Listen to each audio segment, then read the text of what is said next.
ಇತ್ತ ಯಾದಗಿರಿಯಲ್ಲಿ ನೆತ್ತಿ ಸುಡುವ ರಣಬಿಸಿಲ ಆರ್ಭಟ ಜೋರಾಗಿದೆ. ರಣಬಿಸಿಲ ಹೊಡೆತಕ್ಕೆ ಬಡ ಕುಟುಂಬಗಳು ಬೆಚ್ಚಿ ಬಿದ್ದಿದ್ದಾರೆ. ಯಾದಗಿರಿಯಲ್ಲೂ ಕೂಡ ಬಿಸಿಲ ತಾಪಮಾನ ಜೋರಾಗ್ತಾ ಇದೆ. ರಣಬಿಸಿಲಿನಿಂದ ಜನ ಕಂಗೆಟ್ಟು ಹೋಗಿದ್ದಾರೆ. ಬಡ ಕುಟುಂಬಗಳು ಬೆಚ್ಚಿ ಬಿದ್ದಿವೆ. ಬೆಂಕಿಯ ತಾಪಕ್ಕೆ ಸಿಲುಕಿ ಹಸುಗೂಸುಗಳು ನರಳಾಡ್ತಾ ಇವೆ.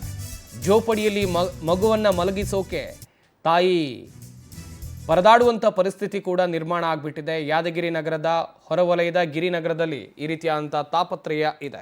ಈ ಕುರಿತು ನಮ್ಮ ಪ್ರತಿನಿಧಿ ಮಹೇಶ್ ಪ್ರತ್ಯಕ್ಷ ವರದಿಯನ್ನು ಕೊಟ್ಟಿದ್ದಾರೆ. ಬನ್ನಿ ನೋಡೋಣ. ಯಾದಗಿರಿಯಲ್ಲಿ ರಣ ಬಿಸಿಲಿನ ಆರ್ಭಟ ಒಂದ್ ಕಡೆ ಜಾಸ್ತಿ ಆಗ್ತಾ ಇದ್ದಾರೆ, ಮತ್ತೊಂದು ಕಡೆಯಲ್ಲಿ ಏನಂದ್ರೆ ಬಡವರಿಗೆ ಸಾಕಷ್ಟು ತೊಂದರೆ ಕೂಡ ಮಾಡ್ತಾ ಇದೆ ಈ ಬಿಸಿಲು. ಯಾಕಂದ್ರೆ ಇಲ್ಲಿ ಯಾದಗಿರಿ ನಗರದ ಹೊರವಲಯದಿರ್ತಕ್ಕಂಥ ಒಂದು ಗಿರಿನಗರದಲ್ಲಿ ಏನಂದ್ರೆ ಜೋಪಡಿಗಳಲ್ಲಿ ಬದುಕು ಸಾಗಿಸ್ತಕ್ಕಂತ ಕುಟುಂಬಗಳಿಗೆ ಈ ಒಂದು ಬಿಸಿಲು ಅಕ್ಷರಶಃ ಏನಂದ್ರೆ ಬಡಿದಪ್ಪಳಿಸ್ತಾ ಇದೆ. ಯಾಕಂದ್ರೆ ಈ ಒಂದು ಗುಡಿಸಿಲಿನಲ್ಲಿ ಜೀವನ ಮಾಡ್ತಕ್ಕಂತ ಮಹಿಳೆಯರಿಗಾಗಿರ್ಬೋದು, ಮತ್ತೆ ನವಜಾತ ಶಿಶುಗಳು ಮತ್ತೆ ಮಕ್ಕಳಿಗೆ ಏನಂದ್ರೆ ಬಹಳ ಸಂಕಷ್ಟವನ್ನು ಕೂಡ ತಂದಿಟ್ಟಿದೆ ಎಂದು ಹೇಳ್ಬೋದು.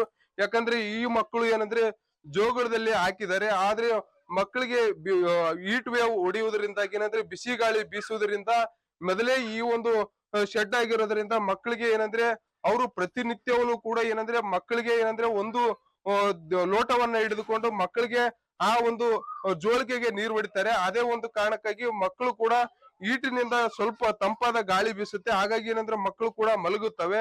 ಆದ್ರೆ ಈ ಒಂದು ಜಿಲ್ಲಾಡಳಿತ ಆಗಿರ್ಬೋದು ಮತ್ತೆ ಸರ್ಕಾರಗಳಾಗಿರ್ಬೋದು ಮೂಲಭೂತ ಸೌಕರ್ಯವನ್ನು ಕೂಡ ಈ ಒಂದು ಗಿರಿನಗರದ ಜನರಿಗೆ ಒದಗಿಸಿಲ್ಲ. ಹೀಗಾಗಿ ಏನಂದ್ರೆ ಇಲ್ಲಿ ಸುಮಾರು ಏನಂದ್ರೆ 40ಕ್ಕೂ ಹೆಚ್ಚು ಏನಂದ್ರೆ ಇದೇ ಜೋಪಡಿಗಳು ಇದಾವೆ. ಆದ್ರೆ ಇಲ್ಲಿ ಯಾರೊಬ್ರು ಅಧಿಕಾರಿಗಳು ಕೂಡ ಆಗ್ಲಿ ಮತ್ತೆ ಸಂಬಂಧಪಟ್ಟ ಇಲಾಖೆಯವರಾಗ್ಲಿ ಯಾರೊಬ್ರು ಕೂಡ ಇತ್ತ ಗಮನ ಹರಿಸಿಲ್ಲ. ಹೀಗಾಗಿ ಏನಂದ್ರೆ ಇಲ್ಲಿ ಮಕ್ಕಳನ್ನ ನಿತ್ಯನೂ ಕೂಡ ಏನಂದ್ರೆ ಅವರು ಏನಂದ್ರೆ ಸಾಕಲು ಕೂಡ ಬಹಳ ಸಂಕಷ್ಟವನ್ನು ಕೂಡ ಪಡ್ತಾ ಇದಾರೆ. ಅದ್ರ ಜೊತೆಗೆ ಇಲ್ಲಿ ಮಗುವಿನ ತಾಯಿಯವರು ಕೂಡ ಇದಾರೆ, ಅವ್ರನ್ನು ಕೂಡ ನಾನು ಮಾತಾಡ್ತೀನಿ.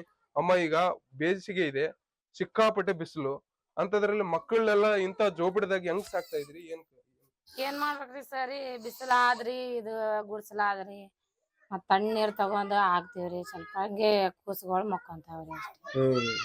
ಅಲ್ಲ, ಈಗ ಸರ್ಕಾರ ಮತ್ತೆ ಸಂಬಂಧಪಟ್ಟ ಅಧಿಕಾರಿಗಳಿಗೆ ಇದು ಜೋಪಡಿಗಳೆಲ್ಲ ಗಮನಕ್ಕೆ ಬಂದವ ಇಲ್ಲ? ಬಂದಿಲ್ಲ ರೀ. ಅವ್ರವ್ರು ಆರಿ ಚಲೋ ಆರಿ, ಬಡವರಿಗೆ ಏನ್ ನೋಡ್ತಾರಿ ಅವ್ರು. ಅವ್ರ ಒಂದೇ ಚಲೋ ಇದ್ರೆ ಸಾಕಂತಾರಿ. ನಾವ್ ಮಂದಿ ಜಾಗದಾಗಿದ್ದೀವ್ರಿ, ನಮಗ ಮನೆ ಇಲ್ಲ ಏನಿಲ್ಲ ರೀ.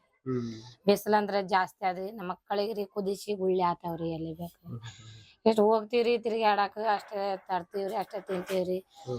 ಆಸ್ಪತ್ರೆ ಆದ್ರೆ ರೀ ಎಲ್ಲೇನ ಸಾಲ ಸಮೃದ್ಧಿ ಆಗಿಬೇಕ್ರಿ, ನಮ್ಮ ಮಕ್ಕಳಿಗೆ ತೋರ್ಸ್ಬೇಕ್ರಿ, ಅಷ್ಟೇ ಆದ್ರಿ ನನ್ ಕೆಲ್ಸ. ಅಲ್ಲಮ್ಮ, ಮತ್ತೀಗ ಕರೆಂಟ್ ವಿದ್ಯುತ್ ಸಂಪರ್ಕ ನೀರು ಸರಿಯಾಗಿ ಬರ್ತದ ಇಲ್ಲ ಇಲ್ಲಿ? ಏನ್ ಬರಲ್ಲ ರೀ, ಅದನ್ನ ನೀರನ ಬರಲ್ಲ ರೀ, ಕರೆಂಟನ ಬರಲ್ಲ. ಯಾವಾಗನ ಒಂದ್ಸಲ ಬರ್ತದ್ರಿ, ಆಯ್ತ್ರಿ. ಅದ್ರಾಗ್ರಿ ನೀರನ ರೀ ಮೋಟ್ರ್ ಕೆಡ್ತದ್ರಿ, ಯಾರು ಚಾಲು ಮಾಡಲ್ಲ ರೀ ಟೈಮ್ ಸಹ. ಅದೇ 2-3 ದಿವ್ಸ ನೀರ್ ಅದು ಕುಡಿತೀವ್ರಿ. ಮತ್ತ ಅದ್ರಾಗ ಫ್ಯಾನ್ ಇಲ್ಲ ಏನಿಲ್ಲ ರೀ, ಕೂಸುಗಳಿಗೆ ಕುದಿಸಿ ಗುಳ್ಳಿ ಆಗಿ ಬಿಡ್ತಾವ್ರಿ.